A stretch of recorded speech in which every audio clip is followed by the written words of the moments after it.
Candle as a gift sound so aesthetic right. So हाँ जी, अगर आप किसी को भी गिफ्ट देना चाहते हैं, खुद को भी गिफ्ट देना चाहते हैं, candle is the best choice to gift. और इसी बात को ध्यान में रखते हुए मैं बहुत ज़्यादा एस्थेटिक ओशन इंस्पायर्ड कैंडल बना रही हूँ यहाँ पर।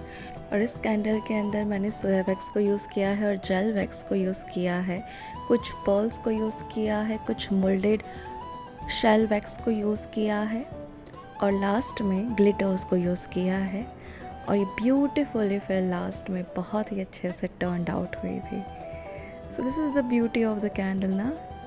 अगर आपको किसी को गिफ्ट देना है, खुद को गिफ्ट देना है तो DM टू ऑर्डर।